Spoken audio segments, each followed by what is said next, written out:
30 años de mi vida alimentando víboras que al final me mordieron cuando menos lo esperaba.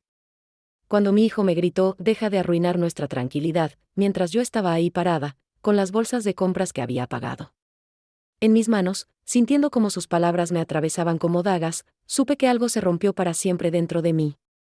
No fue solo mi corazón, eso ya estaba agrietado desde hacía tiempo. Fue algo mucho más profundo, mi paciencia, mi tolerancia. Mi capacidad infinita de justificar lo injustificable. Ya veo, fue todo lo que pude decir en ese momento. 2 palabras que salieron de mis labios con una calma que ni yo misma reconocí.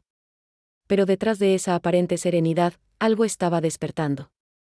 Algo que había mantenido dormido durante décadas. Déjame explicarte cómo llegué hasta ese momento de quiebre, porque esta historia no comenzó con un grito en una tienda. Empezó mucho antes, con una mujer que creyó que el amor se demostraba callándose, cediendo, pagando y resolviendo los problemas de otros como si fuera su única razón de existir. Durante 30 años fui la sombra perfecta de mi familia. La que aparecía cuando había que pagar cuentas, la que desaparecía cuando había que tomar crédito. La que resolvía crisis en silencio y celebraba triunfos ajenos como si fueran propios. Me convertí en una experta del segundo plano, creyendo que mi valor se medía por cuántos problemas podía resolver sin que nadie se enterara de que yo los había resuelto. Esa tarde en el centro comercial, después del grito de mi hijo, después de que me tratara como si yo fuera una molestia en lugar de la mujer que había hecho posible que él estuviera ahí, después de que sus palabras resonaran en mis oídos como una sentencia de muerte emocional. Algo cambió.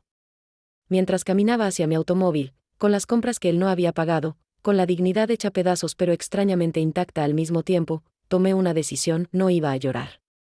No iba a quejarme. No iba a hacer escenas dramáticas ni buscar explicaciones que nunca llegarían. Iba a actuar. En silencio. Como siempre había hecho todo lo importante en mi vida, pero esta vez para mí misma, 3 horas. Eso fue todo lo que tomó. 3 horas de silencio, 3 horas de llamadas que él no sabía que yo podía hacer, 3 horas para que el universo que yo había construido alrededor de él comenzara a tambalearse. Cuando su solicitud fue rechazada en esa misma tienda donde me había humillado, cuando el gerente le explicó que había problemas con sus referencias crediticias, cuando tuvo que llamarme para preguntarme qué había pasado, yo simplemente sonreí al teléfono. No lo sé, hijo. Tal vez sea el destino, le dije con la misma calma con la que había dicho, ya veo, 3 horas antes, pero antes de contarte cómo llegué hasta ese momento de revelación, como una mujer aparentemente sumisa descubrió que tenía el poder de cambiar las reglas del juego en 3 horas, necesito llevarte al principio. Al momento en que decidí que ser invisible era la mejor estrategia para ser amada, sin imaginar que esa invisibilidad se convertiría en mi prisión dorada durante décadas, porque verás, querido lector, esta no es solo la historia de una madre traicionada. Es la historia de una mujer que descubrió que había estado jugando con las cartas marcadas durante 30 años, y que finalmente decidió mostrar su mano ganadora. Una historia de despertar, de venganza silenciosa y de justicia servida exactamente a la temperatura correcta, fría como el hielo y devastadora como un tsunami. ¿Estás listo para conocer cómo una víbora puede convertirse en serpiente cuando finalmente decide dejar de fingir que es inofensiva? Mi nombre es Elena Castillo, y durante 30 años construí un imperio de sacrificios que nadie vio. Mientras todos dormían, yo pagaba facturas. Mientras celebraban, yo resolvía crisis. Mientras ellos vivían sus vidas despreocupadas, yo era la sombra que mantenía todo funcionando perfectamente. La ironía es que nunca fue por necesidad. Desde muy joven tuve recursos propios, inversiones que mi padre me enseñó a manejar antes de morir. Pero cuando me casé con Roberto y llegaron los niños, tomé una decisión que ahora veo como el error más costoso de mi existencia. Decidí que una familia feliz necesitaba una madre que no compitiera, que no destacara, que simplemente estuviera. Roberto nunca supo realmente cuánto dinero manejaba. Le daba lo suficiente para que se sintiera el proveedor, mientras yo movía cantidades 10 veces mayores en inversiones que él jamás imaginó. Pagué la casa completa en 3 años, pero le permití creer que estábamos pagando la hipoteca. Durante 15. Financié sus negocios fallidos una y otra vez, pero siempre encontraba maneras de hacer que pareciera que el dinero venía de contactos o préstamos favorables. Los niños crecieron creyendo que papá era el exitoso y mamá era la ama de casa dedicada. Jamás supieron que sus colegios privados, sus vacaciones en Europa, sus autos cuando cumplieron 18, todo salía de mis cuentas. Yo había perfeccionado el arte de ser la benefactora invisible, cada mes organizaba nuestras finanzas como una sinfonía perfecta. Roberto recibía su salario, que en realidad era mi dinero disfrazado, y se sentía orgulloso de mantener a la familia. Los niños recibían sus mesadas y regalos de papá, sin saber que mamá era quien realmente sostenía su mundo de lujos, pero el dinero era solo la punta del iceberg. Yo resolvía todo, problemas legales que aparecían de la nada, multas de tráfico que desaparecían misteriosamente, documentos que se arreglaban solos, contactos que siempre estaban disponibles cuando la familia necesitaba favores. Tenía una red de influencias que había cultivado durante décadas, pero siempre actuaba desde las sombras. Recuerdo perfectamente la primera vez que mi hijo Andrés me trató con desprecio. Tenía 20 años y acababa de graduarse de una universidad que yo había pagado integralmente. Llegó a casa con su novia nueva, una chica de clase alta cuya familia conocía a la mía desde hace generaciones. Cuando ella mencionó casualmente que conocía a los Castillo, mi familia, Andrés se rió. Mi madre no tiene familia importante, dijo con esa arrogancia que solo los jóvenes privilegiados pueden mostrar. Papá es quien tiene las conexiones en esta casa.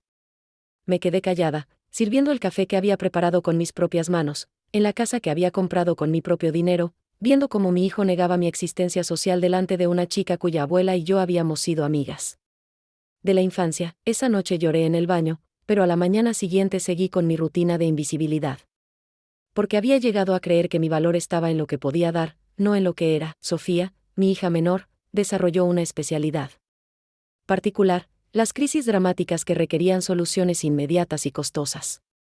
Problemas con novios que necesitaban arreglos legales, deudas de tarjetas de crédito que aparecían como sorpresas, accidentes de auto que requerían abogados especializados. Siempre corría hacia mí con lágrimas en los ojos, prometiendo que sería la última vez, jurando que había aprendido la lección, y yo siempre resolvía todo. Llamaba a mis contactos, movía mis influencias, pagaba lo que fuera necesario. Pero nunca como Elena Castillo, la mujer con recursos propios. Siempre como la mamá que conoce a alguien que puede ayudar, como si fuera una intermediaria afortunada. Y no la verdadera fuente del poder. Roberto, por su parte, había perfeccionado el arte de recibir sin preguntar. Sus negocios fallaban con regularidad matemática, pero siempre aparecía financiamiento para el siguiente proyecto. Sus deudas desaparecían, sus problemas se resolvían, sus ambiciones se financiaban. Él atribuía todo a su buena suerte y a sus habilidades para conseguir apoyo. Durante años, esta dinámica funcionó como un reloj suizo. Yo mantenía mi papel de madre abnegada y esposa servicial, ellos mantenían sus papeles de familia exitosa y despreocupada. Todos estábamos cómodos con la mentira que habíamos construido juntos, pero las mentiras, por más elaboradas que sean, siempre tienen fecha de vencimiento. Y la mía llegó esa tarde en el centro comercial, cuando mi propio hijo me gritó que dejara de arruinar su tranquilidad, sin saber que yo era la única razón por la que él tenía tranquilidad que arruinar, mientras manejaba de regreso a casa. Después de esa humillación, algo comenzó a cristalizar en mi mente. Una claridad fría y precisa que no había sentido en décadas. Por primera vez en 30 años, no estaba pensando en cómo arreglar la situación o cómo suavizar el conflicto. Estaba pensando en cómo desmontarlo todo. Esa noche me senté frente a mi computadora y abrí los archivos que contenían 30 años de generosidad invisible. Facturas pagadas, inversiones hechas, favores otorgados, problemas resueltos. Era un inventario impresionante de poder ejercido en silencio, y entonces comencé a planificar mi despertar. Las faltas de respeto no comenzaron de la noche a la mañana. Fueron como gotas de agua sobre una piedra, tan sutiles al principio que yo misma las justificaba como malentendidos o momentos de estrés. Pero ahora, con la perspectiva que da el tiempo y la lucidez que trae la traición, puedo ver exactamente cuándo comenzó todo a deteriorarse. Todo empezó cuando Andrés cumplió 25 años. Había conseguido su primer trabajo, importante, un puesto en una empresa de consultoría que, por supuesto, había obtenido gracias a una recomendación que yo había gestionado discretamente. Pero él no lo sabía. Para él, había sido su brillantez y su carisma lo que lo había llevado hasta ahí. Esa noche organicé una cena familiar para celebrar su nuevo empleo. Preparé su plato favorito, compré vino caro, decoré la mesa como solía hacer para las ocasiones especiales. Cuando llegó, traía a su novia de turno, una rubia llamada Vanessa que no dejaba de hablar de la increíble suerte que había tenido Andrés. Es que mi novio es muy talentoso, decía mientras yo servía el primer plato. No como otras personas que necesitan ayuda para conseguir trabajo. La frase iba dirigida a mí, aunque ella fingiera estar hablando en general. Andrés se rió, Roberto asintió con aprobación, y yo seguí sirviendo como si no hubiera escuchado. Pero algo pequeño se quebró dentro de mí esa noche. Una fisura casi imperceptible, pero definitiva. Sofía, por su parte, había desarrollado una técnica diferente para demostrar su desprecio. Lo hacía con comentarios aparentemente inocentes que sonaban como preocupación maternal invertida. Mami, deberías arreglarte más, me decía mientras revisaba su teléfono. Las mujeres de tu edad no pueden permitirse verse tan descuidadas. Yo tenía 45 años, estaba en excelente forma física, y mi descuido consistía en no usar maquillaje para estar en mi propia casa. Pero Sofía había aprendido a criticar con sonrisas, a herir con consejos, a humillar con buenas intenciones. Papá se ve tan bien con esos trajes nuevos, continuaba. Es una pena que no tengas su mismo sentido del estilo. Los trajes de Roberto, por supuesto, los había elegido y pagado yo. Pero ese detalle nunca formaba parte de las conversaciones familiares. Roberto tenía su propio método para recordarme mi lugar. No gritaba ni insultaba directamente. Simplemente me ignoraba cuando había visitas, como si yo fuera parte del mobiliario. Hablaba de sus logros, de sus decisiones, de sus planes futuros, siempre en singular, como si fuera un hombre soltero que vivía solo. Estoy pensando en expandir el negocio, le decía a sus amigos durante las cenas que yo organizaba y cocinaba. He estado analizando las posibilidades de inversión. Nunca mencionaba que el capital vendría de mis cuentas. Que las posibilidades ya las había investigado yo, que toda la estrategia la habíamos discutido en privado pero que en público él se llevaba todo el crédito, pero quizás el momento más doloroso fue durante la graduación universitaria de Sofía. Yo había pagado no solo su carrera, sino también un posgrado en el extranjero que ella quería hacer. Había llenado todos los papeles para las becas, había gestionado las cartas de recomendación, había organizado su vida académica completa durante 6 años. Cuando llegó el momento de los agradecimientos, Sofía subió al micrófono para dar su discurso. Agradeció a Dios, a sus profesores, a sus amigos. Luego agradeció a su padre, por ser el ejemplo de éxito y determinación que siempre he admirado. Finalmente, me miró y dijo, y a mi madre, por estar siempre ahí. Estar siempre ahí. Como si fuera un mueble cómodo, una presencia constante pero irrelevante. No por costear su educación, no por organizar su futuro, no por ser la razón de que estuviera parada en ese podio. Solo por estar ahí. Esa noche, en mi habitación, abrí mi laptop y comencé a hacer algo que no había hecho en años, revisar mis propios logros. Mis inversiones, mis contactos, mis decisiones financieras. Los números eran impresionantes. Durante esos 30 años de estar ahí, había construido un patrimonio que superaba los sueños más ambiciosos de Roberto, pero más importante que los números era la red de relaciones que había tejido. Abogados, médicos, empresarios, políticos, artistas. Gente que me conocía por mi nombre, por mi inteligencia, por mi capacidad de resolver problemas complejos. Una red que mi familia ni siquiera imaginaba que existía. Comencé a documentar todo. Cada pago que había hecho, cada problema que había resuelto, cada favor que había otorgado. No por venganza, todavía no había llegado a ese punto, sino por curiosidad. Quería entender la magnitud de lo que había estado haciendo en silencio. Los registros eran abrumadores. Habían sido 30 años de generosidad sistemática, de poder ejercido sin reconocimiento, de inteligencia aplicada sin crédito. Era como descubrir que había estado viviendo una doble vida, excepto que la vida secreta era la real y la visible era la máscara, pero las grietas siguieron expandiéndose. Cada vez que Roberto hablaba de sus planes sin incluirme, cada vez que Andrés me trataba como una empleada doméstica en lugar de como su madre, cada vez que Sofía me daba consejos sobre cómo mejorar mi vida, algo más se rompía. La gota que derramó el vaso antes del incidente del centro comercial fue durante una cena familiar donde Roberto anunció que estaba considerando jubilarse temprano. He trabajado duro toda mi vida, dijo, y creo que merezco disfrutar de los frutos de mi esfuerzo. Sus frutos eran mi dinero. Su esfuerzo había sido administrar los recursos que yo generaba. Pero ahí estaba, hablando de jubilarse con mí. Patrimonio mientras yo seguía trabajando para mantener el nivel de vida que él quería conservar. Esa noche tomé una decisión. No iba a confrontar todavía, eso vendría después. Pero sí iba a comenzar a proteger lo que era mío. Abrí cuentas separadas, moví inversiones, reorganicé mi estructura financiera. Por primera vez en 30 años, comencé a pensar en términos de mi dinero y su dinero, y entonces llegó ese día en el centro comercial. El día en que Andrés me gritó que dejara de arruinar su tranquilidad.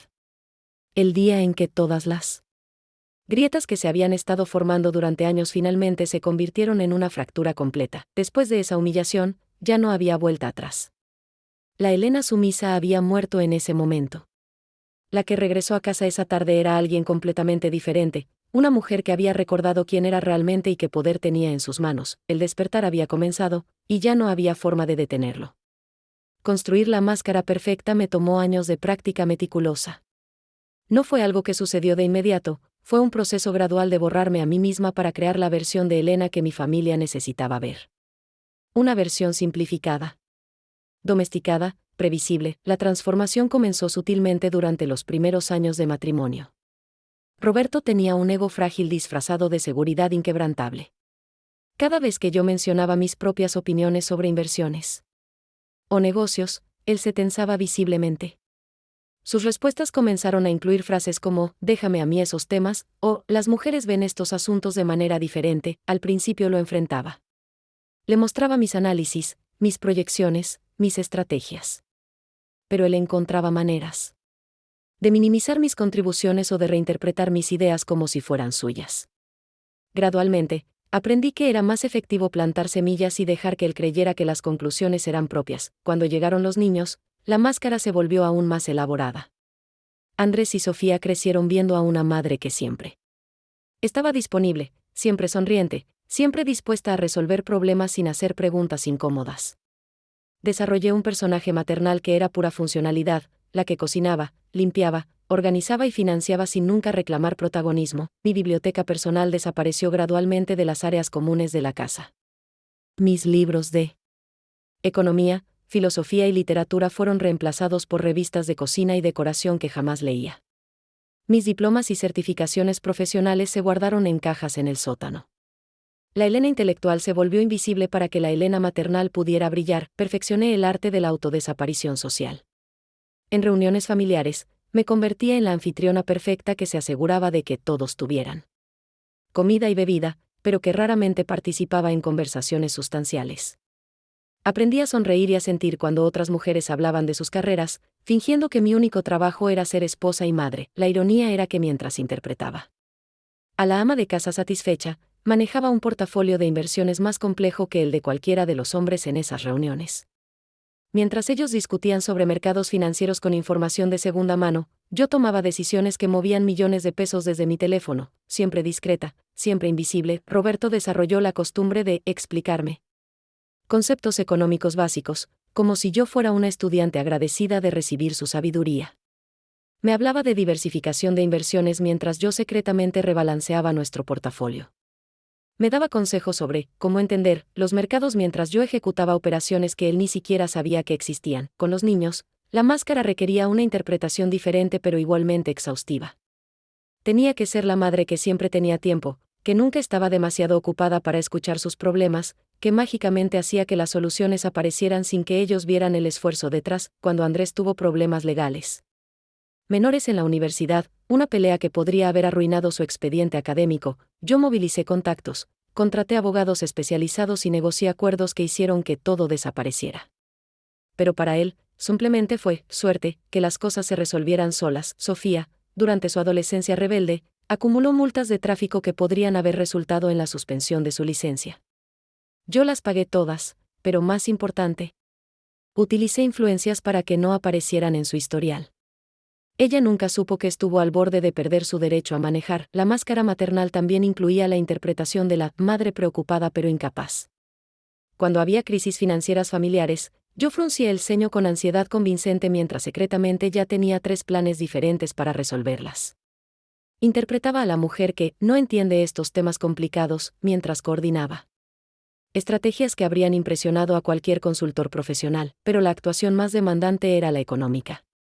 Tenía que fingir limitaciones financieras constantes. Cuando los niños pedían algo costoso, yo hacía teatro sobre revisar las finanzas y ver si podemos permitírnoslo. Luego, milagrosamente, siempre encontraba una manera de conseguir el dinero. Roberto manejaba una cuenta corriente que yo alimentaba mensualmente con una cantidad exacta que le permitía sentirse próspero sin ser excesivo. Él creía que esa era toda nuestra liquidez. Nunca supo de las otras 12 cuentas, las inversiones en el extranjero, los bienes raíces registrados bajo sociedades que yo controlaba. Desarrollé un sistema elaborado para ocultar mis reuniones profesionales. Oficialmente, mis salidas eran para compras, almuerzo con amigas o citas médicas de rutina. En realidad, me reunía con gestores de fondos, abogados especializados en patrimonio y asesores financieros internacionales. Manejaba imperios comerciales desde cafeterías discretas mientras mi familia creía que estaba eligiendo cortinas nuevas. Las llamadas de negocios las hacía desde el auto o cuando la casa estaba vacía. Aprendí a cambiar mi tono de voz instantáneamente. Si alguien llegaba mientras estaba negociando contratos millonarios, podía pasar de discutir adquisiciones corporativas a preguntar sobre los ingredientes para la cena en menos de 5 segundos, pero lo más agotador de la máscara era la constante vigilancia emocional. Tenía que monitorear continuamente las expresiones de mi familia, anticipando necesidades, resolviendo problemas antes de que se manifestaran, manteniendo la armonía doméstica como si fuera mi responsabilidad exclusiva. Roberto podía llegar malhumorado del trabajo y yo automáticamente ajustaba el ambiente de la casa para acomodar su estado de ánimo. Los niños podían tener crisis dramáticas y yo absorbía toda la tensión emocional sin permitir que afectara la dinámica familiar general. Me convertí en una experta en leer microexpresiones, en detectar problemas antes de que fueran verbalizados, en crear soluciones preventivas para conflictos que aún no habían surgido. Era como ser el director invisible de una obra de teatro donde todos los demás actores creían que estaban improvisando. La máscara funcionó perfectamente durante décadas. Demasiado perfectamente. Mi familia se acostumbró tanto a la Elena servicial y predecible que se olvidaron completamente de que existía una persona real debajo de esa interpretación. Se volvieron adictos a la comodidad que yo proporcionaba sin nunca cuestionar de dónde venía esa comodidad, y yo, gradualmente, comencé a confundir la máscara con mi identidad real. Hubo momentos en que ya no sabía dónde terminaba la actuación y empezaba mi verdadera personalidad. La Elena poderosa se había vuelto tan subterránea que a veces dudaba de su existencia, hasta esa tarde en el centro comercial, cuando mi propio hijo me gritó como si fuera una extraña molesta. En ese momento, la máscara no solo se agrietó, se desintegró completamente. Ahora que miro hacia atrás con la claridad brutal que solo da el despertar completo, puedo identificar exactamente todos los momentos en que debía haber actuado. Señales tan evidentes que cualquier observador externo las habría reconocido inmediatamente, pero que yo elegí ignorar sistemáticamente porque había confundido el amor con la autocompasión. La primera señal verdaderamente alarmante llegó cuando Andrés cumplió 28 años. Había estado viviendo en el departamento que yo le había comprado, aunque él creía que Roberto se lo había regalado, y trabajando en la empresa donde yo había conseguido que lo promovieran 3 veces. Esa Navidad, llegó a casa con una declaración que debería haberme helado la sangre. Mamá, tengo algo que decirte, anunció durante la cena familiar. He estado pensando mucho sobre el futuro, y creo que ya es hora de que dejes de depender tanto de nosotros emocionalmente. Necesitas encontrar tus propios intereses. Yo estaba sirviendo el pavo que había preparado durante 8 horas, en la mesa que había decorado con flores que había cultivado yo misma, usando la vajilla que había elegido y pagado, en la casa que era completamente mía. Y mi hijo me estaba diciendo que encontrara mis propios intereses. Roberto asintió sabiamente, como si Andrés hubiera pronunciado una verdad profunda. Tu hijo tiene razón, Elena. Tal vez deberías considerar tomar clases de algo. Cocina, jardinería, manualidades.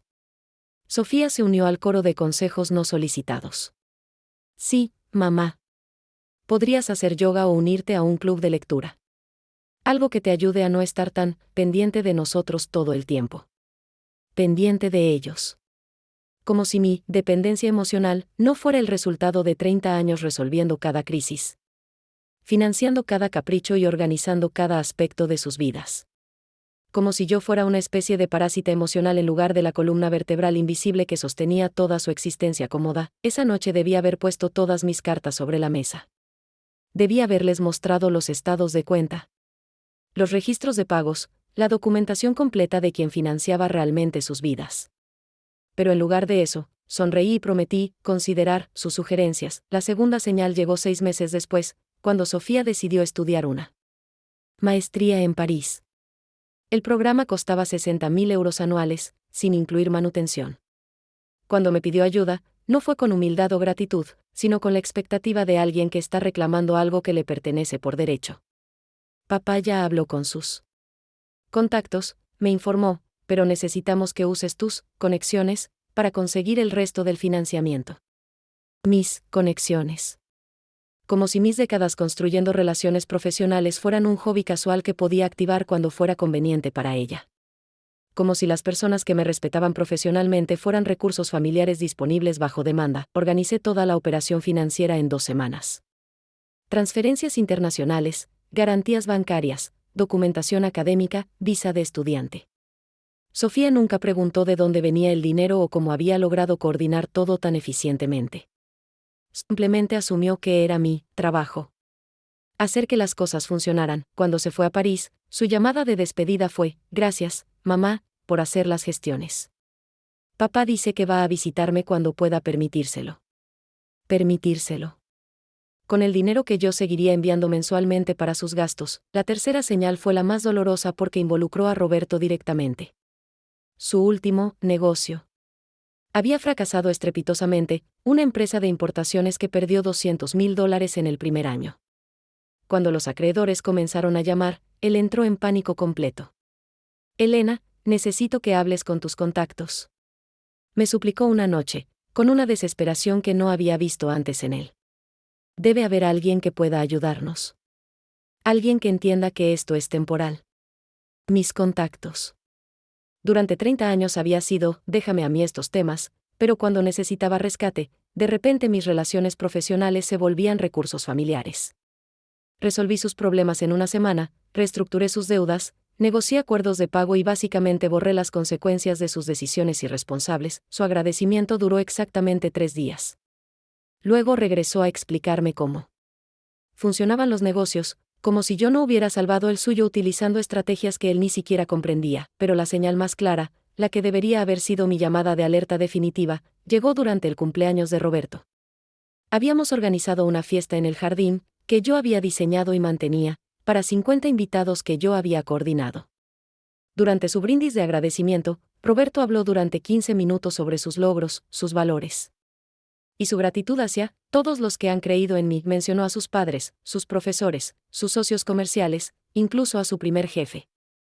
Agradeció a los niños por ser su inspiración y a sus amigos por su apoyo incondicional.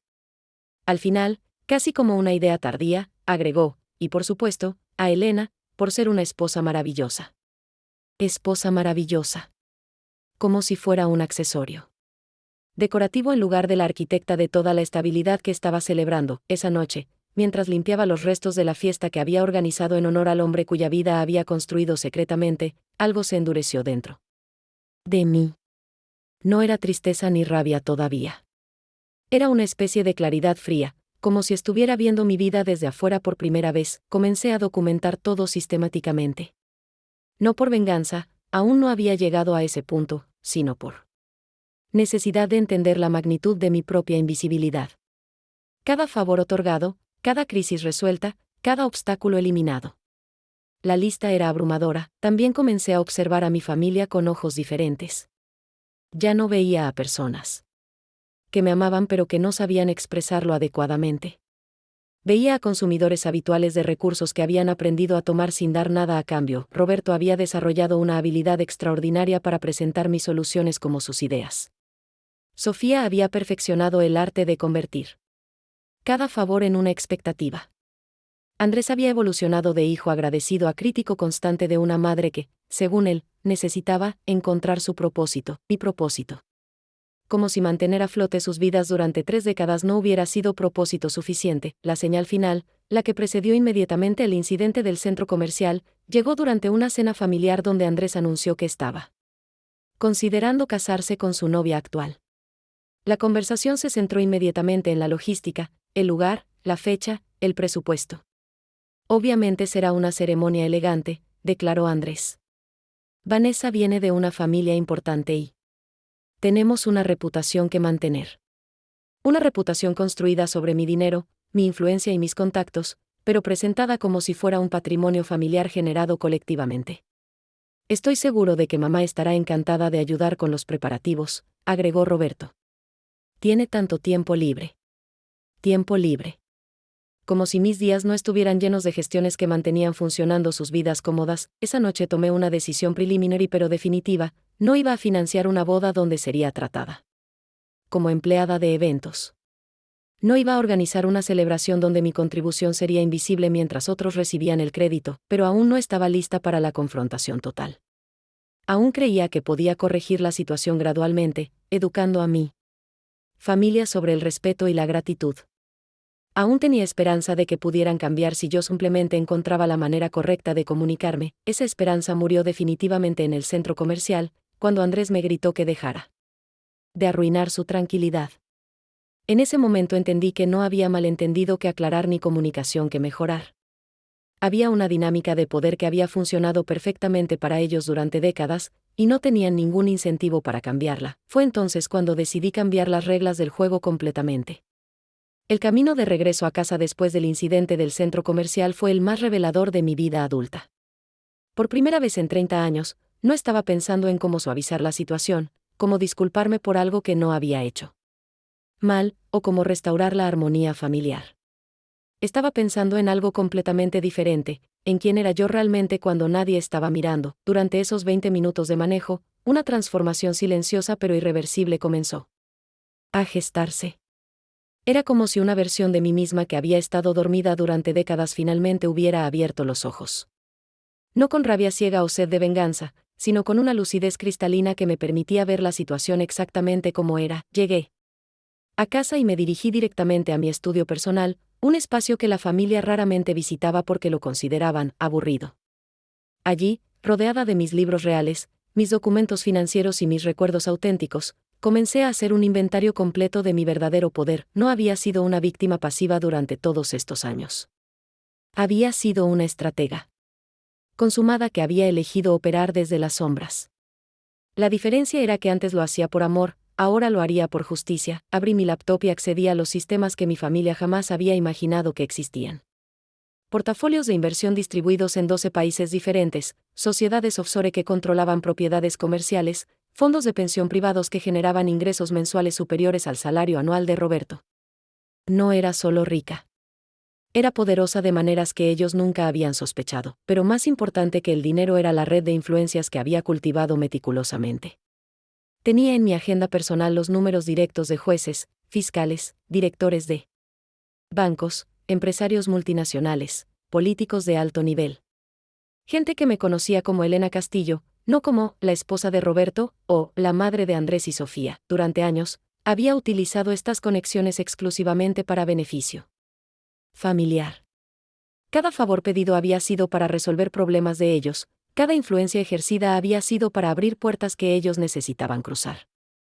Nunca se me había ocurrido que podía usar estos recursos para mis propios objetivos. Esa noche comencé a redefinir completamente mi relación con mi propio poder. Por primera vez en décadas, me pregunté, ¿qué pasaría si dejara de usar mi influencia para protegerlos y comenzara a usarla para protegerme a mí misma? La respuesta fue fascinante. Tenía capacidad para influir en prácticamente todos los aspectos de sus vidas cómodas.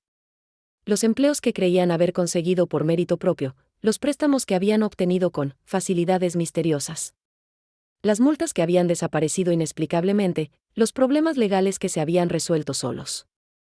Todo tenía mi firma invisible. Comencé a hacer llamadas. No para crear problemas inmediatamente, sino para entender exactamente qué palancas podía mover cuando decidiera hacerlo. Descubrí que tenía influencia directa o indirecta sobre aproximadamente el 80% de los aspectos que hacían funcionar las vidas de mi familia. El empleo de Andrés en la consultora dependía de una recomendación que yo había gestionado con el director general, quien había sido compañero de universidad de mi hermano. Su departamento había sido financiado a través de un fideicomiso que yo controlaba, aunque él creía que Roberto había conseguido el préstamo.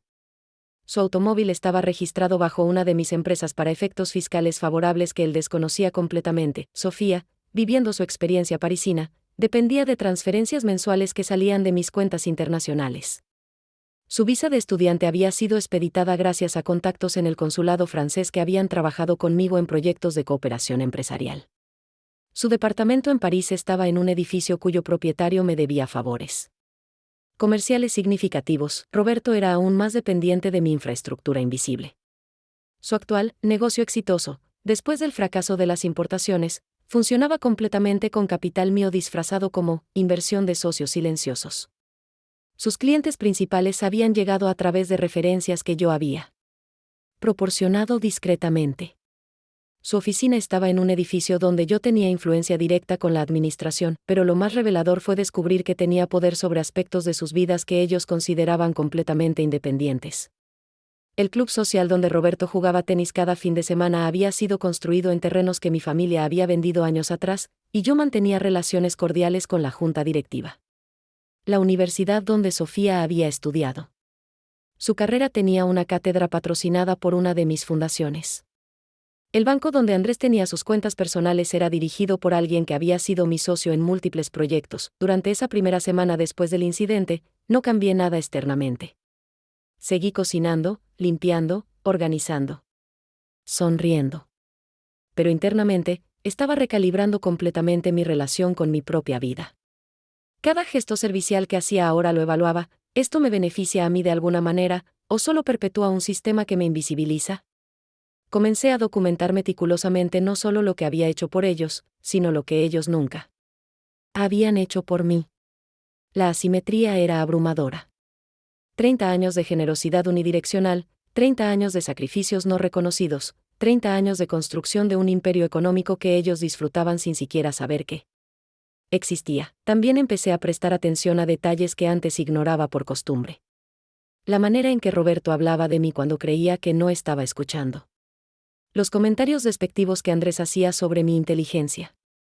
La forma en que Sofía se refería a mí como «pobre mamá» cuando hablaba con sus amigas, como si fuera una figura digna de lástima en lugar de la arquitecta de su comodidad. Una noche, mientras limpiaba después de una cena familiar particularmente desagradable, donde habían discutido sobre política internacional sin pedirme mi opinión, a pesar de que yo tenía contactos directos en varios de los países que estaban analizando. Tomé una decisión definitiva: no iba a explotar dramáticamente. No iba a hacer escenas emocionales ni confrontaciones teatrales. Iba a hacer algo mucho más efectivo: iba a retirar gradualmente mi apoyo invisible y observar cómo se desmoronaba el castillo de naipes que había construido para ellos. Pero antes de comenzar el desmontaje, necesitaba asegurarme de que entendían exactamente lo que estaban perdiendo. Necesitaba que el contraste fuera tan evidente que no pudieran fingir ignorancia o sorpresa. Comencé a planificar lo que sería el despertar más educativo de sus vidas. No sería cruel ni vengativo, pero sería absolutamente revelador. Iban a descubrir quién había sido realmente la Elena que habían dado por sentado durante 3 décadas. La mujer servicial y predecible que conocían estaba a punto de desaparecer para siempre. En su lugar, iba a emerger la Elena auténtica, inteligente, poderosa, estratega y completamente consciente de su propio valor. El león había despertado, y ya era hora de rugir. La transformación había comenzado, pero ellos aún no tenían idea de lo que se aproximaba. Seguían viviendo en la ilusión de que las cosas continuarían como siempre, que mamá seguiría siendo la sombra confiable que resolvía problemas sin hacer preguntas incómodas. Estaban a punto de descubrir cuán equivocados estaban. La planificación de mi despertar requería la misma meticulosidad que había aplicado durante décadas para mantener invisible mi verdadero poder. Pero esta vez, cada movimiento estaba diseñado para revelar gradualmente la realidad que mi familia había ignorado sistemáticamente. Decidí comenzar con lo que llamé internamente el experimento de la ausencia controlada. Durante la primera semana, simplemente dejé de anticiparme a las necesidades familiares. No dejé de hacer las cosas necesarias, pero esperé a que me las pidieran explícitamente en lugar de resolverlas antes de que se manifestaran como problemas. Los resultados fueron inmediatos y reveladores. Roberto llegó el lunes por la noche esperando encontrar su camisa favorita limpia y planchada para una reunión importante del día siguiente. Cuando no la encontró lista, su primera reacción no fue preguntarme cortésmente si podía ayudarlo, sino una queja irritada: Elena, ¿sabes que tengo esa presentación mañana? Por supuesto, respondí con calma. ¿Te gustaría que la planche ahora o prefieres hacerlo tú mismo? La expresión de confusión en su rostro fue perfecta. Durante 30 años, esa camisa habría estado lista automáticamente. El concepto de tener que pedirlo, o peor aún, hacerlo él mismo, simplemente no existía en su realidad. Andrés experimentó su propia versión del experimento 2 días después. Había asumido que yo coordinaría automáticamente el servicio técnico para su automóvil, como había hecho durante años. Cuando llamó furioso porque había perdido una cita importante debido a una falla mecánica que debería haber sido prevista, mi respuesta lo dejó sin palabras. ¿Habías programado el mantenimiento?, pregunté inocentemente. Mamá, tú sabes que yo no manejo esos detalles. Entiendo. Pero ahora que lo mencionas, ¿cómo te gustaría manejar el mantenimiento de tu auto en el futuro? ¿Prefieres encargarte tú o necesitas que te enseñe cómo organizarlo? El silencio al otro lado de la línea fue elocuente. La idea de que él fuera responsable de los aspectos prácticos de su propia vida adulta era aparentemente revolucionaria. Sofía tuvo su despertar desde París cuando su transferencia mensual se retrasó exactamente 3 días. No la cancelé, aún no estaba lista para medidas tan drásticas, pero dejé que experimentara la incertidumbre de no tener recursos garantizados automáticamente. Su llamada histérica a medianoche fue un testimonio perfecto de lo acostumbrada que estaba a mi apoyo invisible: mamá, no puedo pagar el alquiler. ¿Qué pasó con el dinero? Esta situación es inaceptable. Tienes razón, hija. Es inaceptable depender de transferencias sin haber confirmado previamente que están programadas. ¿Te gustaría que revisemos juntas cómo manejar tus finanzas de manera más independiente? Su respuesta inmediata fue acusarme de crear problemas innecesarios y complicar cosas que siempre habían sido simples. Exactamente, mientras observaba sus reacciones a estos pequeños ajustes, comencé la segunda fase de mi estrategia, la documentación sistemática de la infraestructura que yo proporcionaba. Creé archivos detallados de cada servicio, cada organización, cada anticipación que había estado brindando automáticamente. El archivo de Roberto ocupó 43 páginas. Desde la coordinación de sus citas médicas hasta la gestión de sus relaciones profesionales, desde el mantenimiento de su automóvil hasta la organización de sus encuentros sociales. Durante años, había funcionado como su asistente personal gratuita sin que él siquiera fuera consciente de la complejidad logística que eso implicaba. El de Andrés era igualmente exhaustivo, 37 páginas que cubrían todo, desde el manejo de sus seguros hasta la coordinación con sus proveedores de servicios, desde la gestión de sus documentos legales hasta la organización de sus compromisos sociales. Sofía, a pesar de estar físicamente en París, tenía un archivo de 29 páginas. Coordinación con la universidad, gestión de su documentación internacional, manejo de sus cuentas bancarias, organización de sus viajes de regreso, supervisión de sus gastos médicos en Francia, pero más revelador que los servicios que proporcionaba era la arquitectura financiera que había construido alrededor de sus vidas. Comencé a mapear cada flujo de dinero, cada conexión económica, cada estructura legal que los beneficiaba sin su conocimiento. Descubrí que había creado un ecosistema económico tan complejo y bien integrado que ellos funcionaban dentro de él como peces en una pecera, completamente inconscientes del sistema que los sostenía. Sus empleos, sus viviendas, sus automóviles, sus seguros, sus inversiones, todo estaba conectado de maneras que ellos jamás habían imaginado. Durante esta fase de investigación interna, también comencé a hacer algo que no había hecho en años: socializar independientemente. Acepté invitaciones que había estado rechazando, retomé contactos profesionales que había descuidado por mantener mi perfil bajo, volví a participar en organizaciones donde mi perspectiva era valorada. Genuinamente, la diferencia en cómo me trataban fuera del círculo familiar era asombrosa. En reuniones profesionales, mis opiniones eran solicitadas y respetadas. En eventos sociales, las personas buscaban mi compañía por mi conversación inteligente y mis perspectivas interesantes.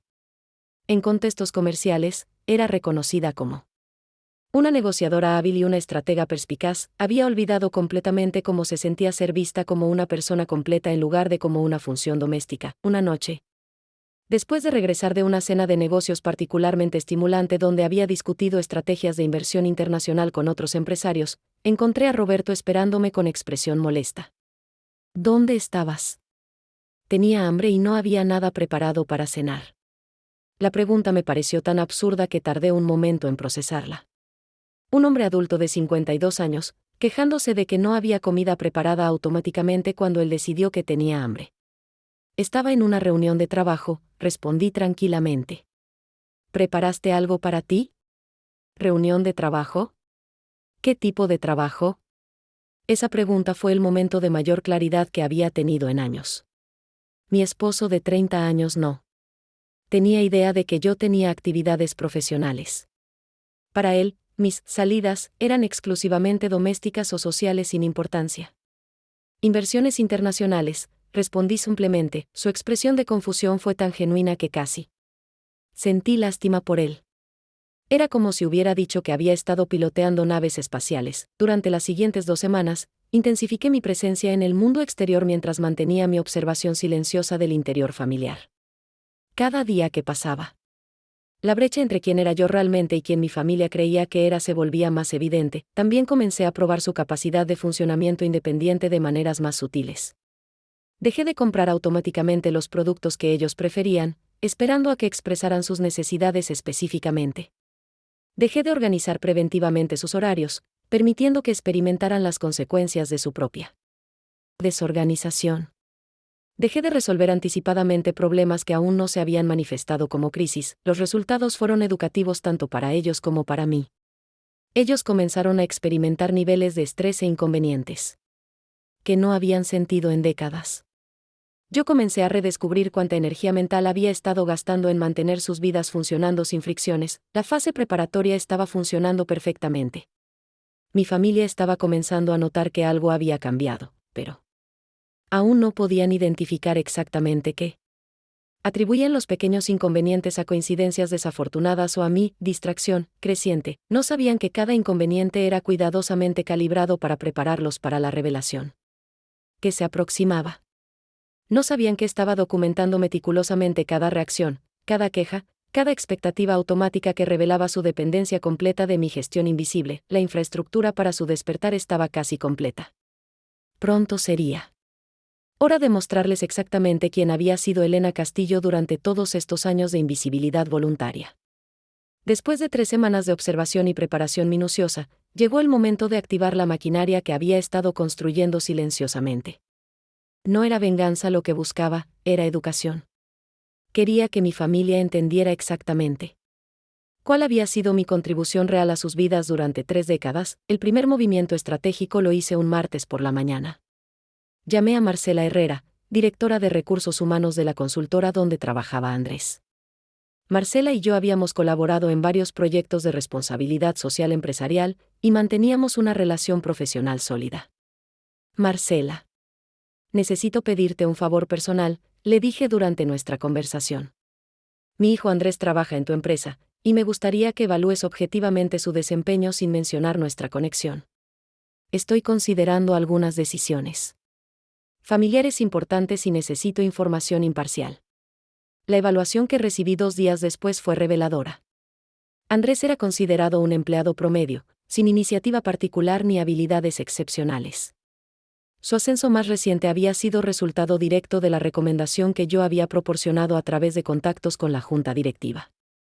Francamente, Elena, me confesó Marcela durante nuestra segunda conversación, sin tu intervención inicial, es poco probable que hubiera sido contratado. Sus calificaciones eran marginales y su entrevista fue mediocre. Armada con esta información, procedí al segundo movimiento. Contacté a Fernando Salinas, mi abogado de confianza durante los últimos 15 años, quien había manejado discretamente varios de los problemas legales de mi familia. Fernando, necesito que prepares un informe detallado de todos los casos en los que has representado a miembros de mi familia, incluyendo costos reales y resultados obtenidos. El documento que recibí era impresionante, 18 casos diferentes. Durante 12 años, desde infracciones de tráfico hasta problemas contractuales complejos.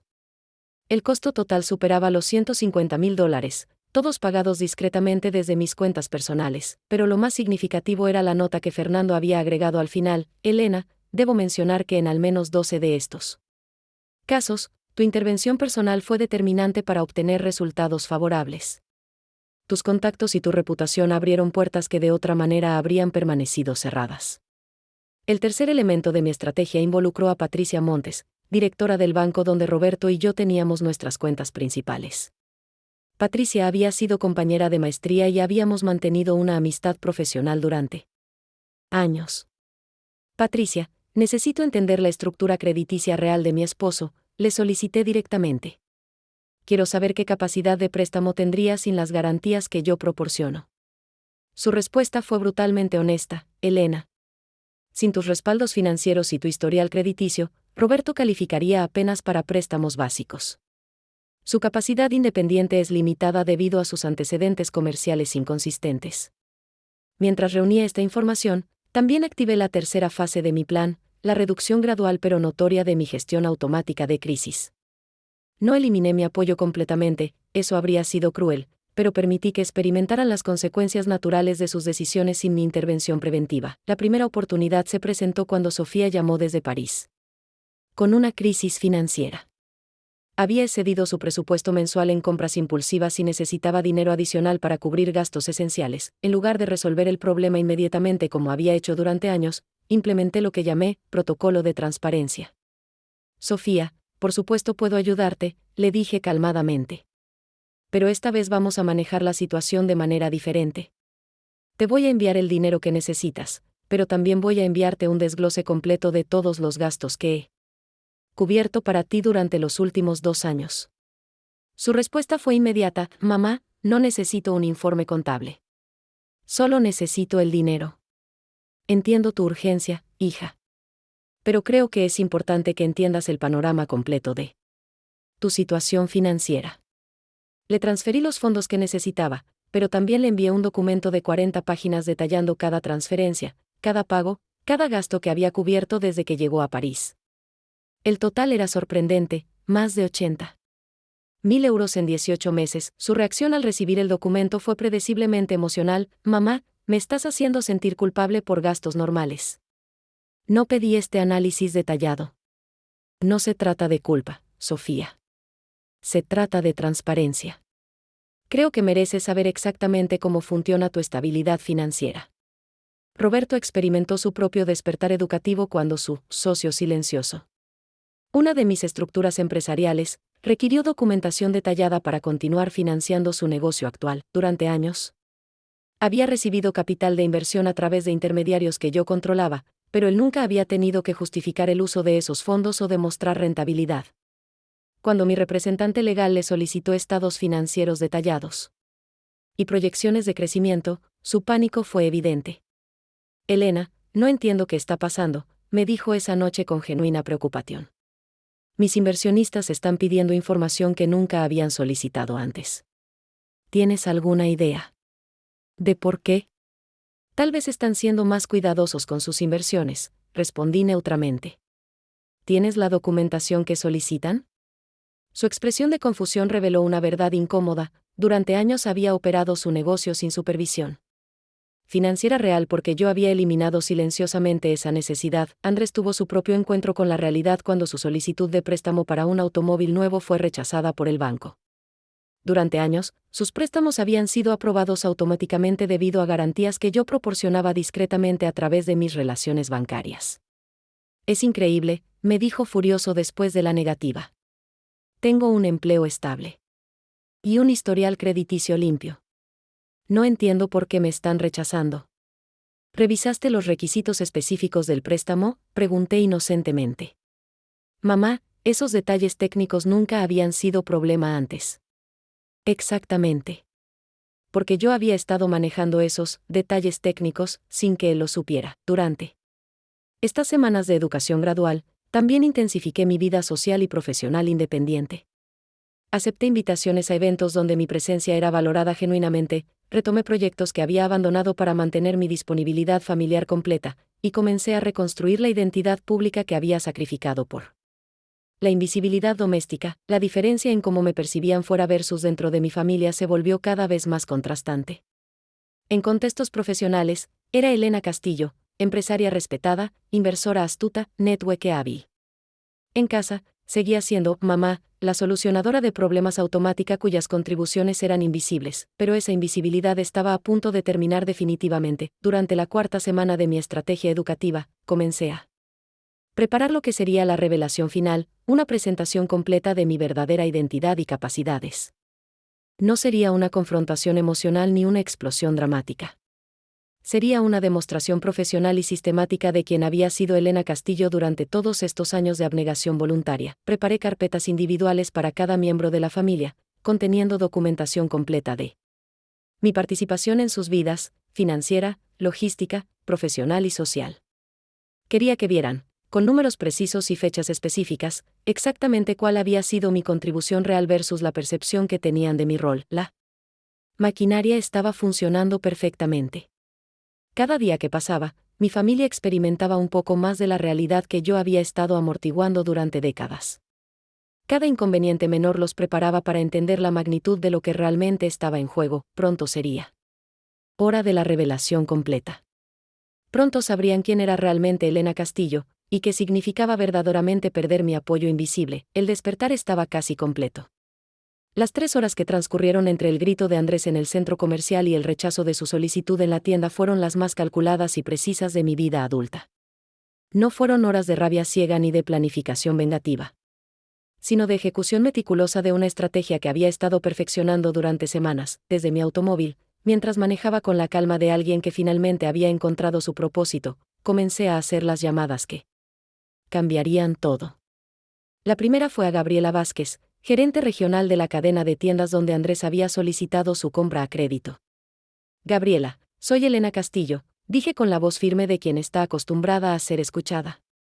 Necesito revisar inmediatamente las referencias crediticias asociadas con mi número de identificación en su sistema.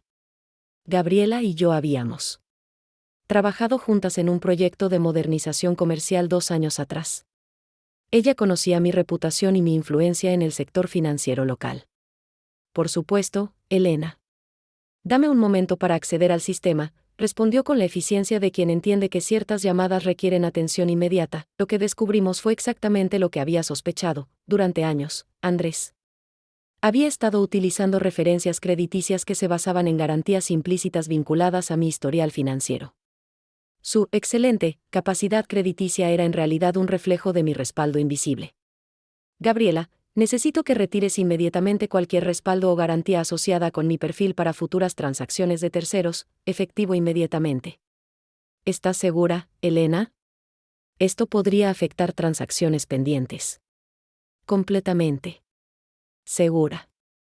Es hora de que cada persona asuma la responsabilidad de su propia capacidad crediticia. La segunda llamada fue a Miguel Herrera, director de crédito del banco donde Roberto había estado, negociando exitosamente, préstamos comerciales durante la última década. Miguel había sido mi contacto para estructurar discretamente los respaldos que hacían posibles esas negociaciones. Miguel, a partir de hoy, quiero que todas las garantías personales que he proporcionado para préstamos de terceros sean revisadas y requieran confirmación explícita antes de ser utilizadas. ¿Incluso para Roberto?, preguntó con genuina sorpresa. Especialmente para Roberto. Quiero que experimente el proceso crediticio basado exclusivamente en su propio perfil financiero. La tercera llamada fue la más significativa, a Carmen Delgado, mi asesora legal especializada en estructuras patrimoniales. Carmen había estado gestionando las arquitecturas legales que permitían que mi familia accediera a beneficios sin conocer su origen real. Carmen, quiero implementar inmediatamente el protocolo de transparencia que diseñamos el mes pasado. Todas las transferencias, garantías y beneficios deben ser rastreables directamente hasta su fuente. ¿Estás preparada para las consecuencias de esa transparencia, Elena? Más que preparada. Es hora de que vean exactamente de dónde viene su estabilidad. Mientras ejecutaba estas llamadas estratégicas, también activé lo que había preparado. Como mi demostración de poder silencioso. No era crueldad, era educación aplicada. Durante esas 3 horas cruciales, contacté a cada persona clave que había estado facilitando la vida cómoda de mi familia sin su conocimiento.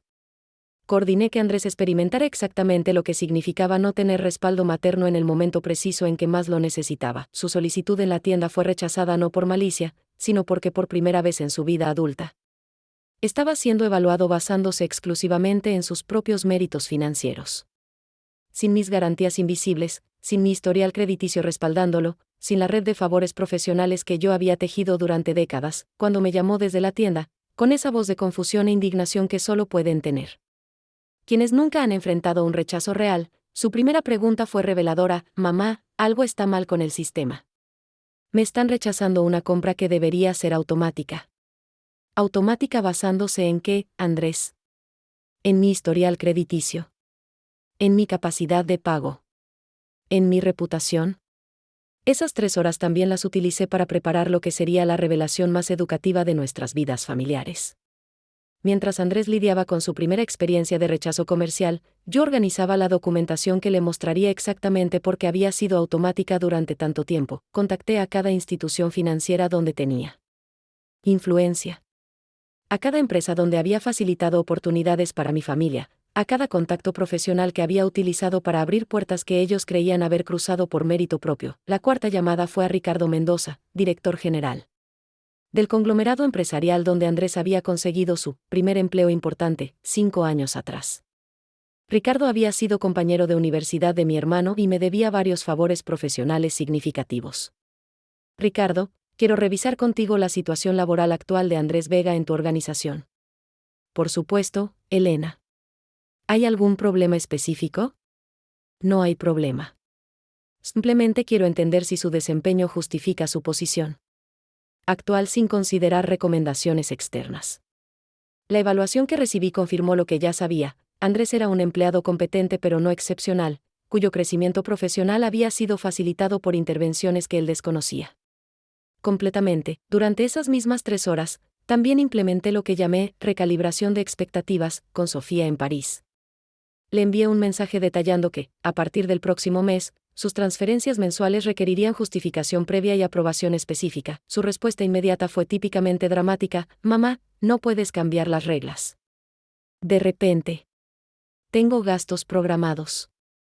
Sofía, las reglas no han cambiado. Simplemente se han vuelto visibles. La quinta y más importante llamada fue a Teresa Aguilar, mi socia en una consultoría de inversiones que había estado manejando discretamente varios de los negocios exitosos de Roberto. Teresa entendía perfectamente la arquitectura financiera que yo había construido alrededor de mi familia. Teresa, quiero que a partir de mañana, Roberto tenga que justificar directamente contigo cada decisión de inversión y cada retiro de capital. ¿Sin tu intermediación habitual? Sin mi intermediación. Quiero que experimente lo que significa manejar recursos sin red de seguridad. Pero el movimiento más estratégico de esas 3 horas fue la preparación de lo que sería mi revelación completa. Organicé una reunión familiar para el fin de semana siguiente, oficialmente para discutir algunos cambios en la organización familiar. Sin embargo, lo que realmente estaba preparando era la presentación más comprehensive de mi vida, una demostración detallada de quién había sido Elena Castillo durante 30 años de invisibilidad voluntaria. Preparé presentaciones individualizadas para cada miembro de la familia, documentando no solo mi contribución financiera, sino mi gestión logística, mis conexiones profesionales, mi influencia social y mi capacidad estratégica real. Para Andrés, un análisis completo de cómo su vida profesional y personal había sido facilitada por mi intervención invisible. Para Sofía, un desglose detallado de su experiencia parisina, incluyendo cada transferencia, cada contacto utilizado, cada problema resuelto preventivamente. Para Roberto, una revelación completa de la estructura económica real de nuestro matrimonio, incluyendo quién había generado qué recursos y cómo se habían utilizado. Cuando Andrés finalmente llegó a casa esa noche, después de su humillación en la tienda, su actitud había cambiado sutilmente. Por primera vez en años, me miró con algo que podría haber sido respeto involuntario. Mamá, necesito entender qué pasó hoy, me dijo con menos arrogancia de la habitual. Por supuesto, hijo. Este fin de semana vamos a tener una conversación familiar muy importante. Va a ser educativa para todos. Durante esas 3 horas cruciales, no solo había demostrado mi capacidad de influir en su vida cotidiana, había preparado el terreno para la transformación completa de nuestra dinámica familiar. El experimento había funcionado perfectamente. Andrés había experimentado por primera vez lo que significaba no tener el respaldo invisible de Elena Castillo, y la experiencia había sido suficientemente impactante para captar su atención completa. Ahora estaba listo para aprender quién había sido realmente su madre durante todos estos años de dar por sentado su apoyo incondicional. La revelación final estaba a solo días de distancia. El sábado por la mañana, mientras preparaba meticulosamente la sala para lo que sería la conversación más importante de nuestras vidas familiares, sentí una tranquilidad que no había experimentado en décadas. No era la paz de quien ha aceptado la derrota, sino la serenidad de quien finalmente va a mostrar su verdadero rostro después de años de usar máscaras. Había organizado la reunión como una presentación profesional. 3 carpetas individuales sobre la mesa de centro, cada una conteniendo la documentación completa de mi participación en la vida de cada miembro de mi familia. Un proyector conectado a mi laptop, donde había preparado gráficos y análisis que cualquier empresario habría envidiado. Roberto fue el primero en llegar a la sala, con esa expresión de curiosidad mezclada con irritación que había perfeccionado durante años de reuniones que consideraba innecesarias. Elena, espero que esto no tome mucho tiempo. Tengo golf a las 2.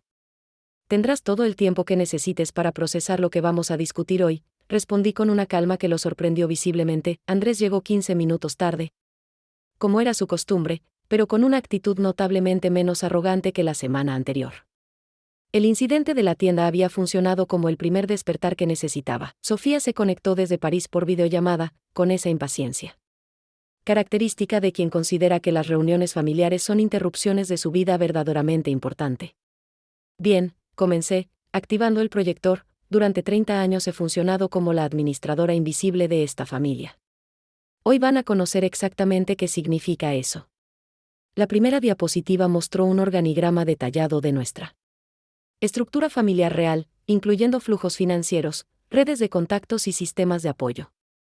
Era tan complejo como el diagrama de cualquier corporación multinacional.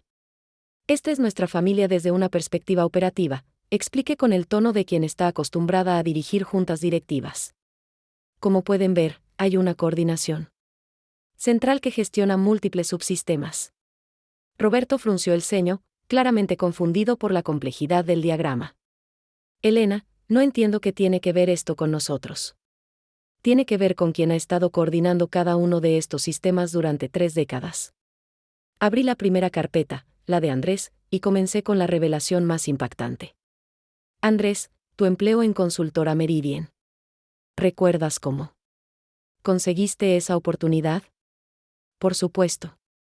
Envié mi currículum y tuve una excelente entrevista. Puse la documentación sobre la mesa. Tu currículum llegó a la empresa a través de una recomendación que yo proporcioné a Marcela Herrera, directora de Recursos Humanos, con quien había trabajado en 5 proyectos de responsabilidad social empresarial. Tu excelente entrevista fue evaluada por un panel que incluía a 3 personas que me conocían profesionalmente. La expresión de Andrés cambió gradualmente de confusión a algo que podría haber sido comprensión incómoda. Tus 3 promociones, continué, fueron facilitadas por informes de desempeño que yo influencié indirectamente a través de contactos en la junta directiva. Tu salario actual es posible porque yo negocié discretamente un aumento en el presupuesto de tu departamento. Mostré los documentos que respaldaban cada afirmación. Andrés los leyó en silencio, su arrogancia desapareciendo gradualmente. Tu departamento, agregué, fue financiado a través de un fideicomiso que yo establecí. Tu automóvil está registrado bajo una de mis empresas para optimización fiscal. Tu seguro médico premium está subsidiado por un fondo que yo administro. Roberto intentó interrumpir. Elena, esto es ridículo. ¿Estás diciendo que tú? Estoy documentando hechos verificables, lo corté con firmeza. Roberto, tu turno. Abrí su carpeta, que era considerablemente más voluminosa. Tu negocio exitoso, de los últimos 5 años opera completamente con capital que yo proporciono a través de estructuras empresariales complejas. Tus socios silenciosos son entidades legales que yo controlo. Las hojas de balance que mostré eran irrefutables. Roberto las estudió con creciente desconcierto. Tus clientes principales llegaron a través de referencias que yo proporcioné, utilizando mi red profesional. Tu oficina está en un edificio donde tengo influencia directa con la administración, lo que explica tu renta por debajo del mercado. Continué metódicamente, los préstamos que has obtenido durante la última década fueron aprobados debido a garantías que yo proporcioné discretamente. Tu capacidad crediticia independiente, según análisis bancario reciente, te calificaría apenas para préstamos básicos. Roberto había palideció visiblemente. Elena, ¿por qué nunca me dijiste? Porque durante 30 años creí que mi valor estaba en lo invisible que podía ser mi contribución. Error mío. Me dirigí a la pantalla donde Sofía nos observaba desde París con expresión cada vez más tensa. Sofía, tu experiencia parisina completa ha costado hasta ahora 120.000 euros. Tu departamento está en un edificio cuyo propietario es socio comercial mío desde hace 15 años. Tu visa fue expeditada por contactos consulares que desarrollé durante proyectos de cooperación empresarial. Los documentos que mostré detallaban cada transferencia, cada gestión, cada problema resuelto antes de que ella supiera que existía. La universidad donde estudias tiene una cátedra patrocinada por una de mis fundaciones. Tus profesores más influyentes han recibido financiamiento para investigación a través de programas que yo apoyo. Sofía había comenzado a llorar silenciosamente. Pero no de tristeza. Era la expresión de alguien que está procesando que su realidad completa había sido una construcción artificial. Pero lo más importante, continué, dirigiéndome a los tres, es que durante estos 30 años, nunca busqué reconocimiento por estas contribuciones. Lo hice por amor. Pero el amor que destruye la dignidad de quien lo da no es amor, es autodestrucción. Puse la documentación final sobre la mesa, mi estructura patrimonial real, mis inversiones internacionales, mi red profesional, mis logros independientes. Esta es Elena Castillo sin las máscaras familiares. Empresaria con presencia en 12 países, consejera de 4 organizaciones internacionales, inversionista con un portafolio que supera los 15 millones de dólares. El silencio que siguió fue absoluto. Andrés fue el primero en hablar, con una voz que apenas reconocí. Mamá, ¿yo? No sabía. Nunca imaginé, lo sé, hijo. Ese era precisamente el problema. Yo era tan eficiente siendo invisible que ustedes olvidaron que existía como persona independiente. Roberto intentó acercarse. Elena, ¿podemos hablar de esto? Podemos. Cambiar, por supuesto que podemos cambiar, respondí serenamente. Pero va a ser diferente. Yo voy a ser diferente. Durante la hora siguiente, establecí las nuevas reglas de nuestra dinámica familiar. No eran castigos, eran límites saludables que debería haber establecido décadas atrás. Andrés tendría que asumir responsabilidad completa de su vida profesional y personal. Sofía aprendería a gestionar sus finanzas con transparencia total. Roberto descubriría lo que significaba ser socio real en lugar de beneficiario pasivo. ¿Y si no podemos adaptarnos a estos cambios?, preguntó Sofía desde París. Entonces aprenderán lo que significa vivir sin el apoyo que han dado por sentado durante 30 años, respondí sin hostilidad, pero con firmeza absoluta. Los meses siguientes fueron de ajuste difícil pero necesario. Andrés experimentó por primera vez la inseguridad laboral real, pero también descubrió capacidades propias que nunca había desarrollado. Sofía aprendió a valorar cada euro que gastaba, pero también desarrolló independencia genuina. Roberto enfrentó el reto de construir un negocio basado en sus propios méritos, pero encontró una satisfacción que no había experimentado en años. Yo, por mi parte, comencé a vivir auténticamente por primera vez en décadas. Retomé proyectos profesionales que había abandonado, desarrollé relaciones sociales basadas en intereses mutuos genuinos, y descubrí el placer de ser apreciada por quien realmente era. 6 meses después del despertar, durante una cena familiar, donde cada quien había contribuido según sus capacidades reales, Andrés me miró con algo que no había visto en sus ojos durante años: respeto genuino. Mamá, quiero pedirte disculpas, dijo con una madurez que no sabía que poseía. No.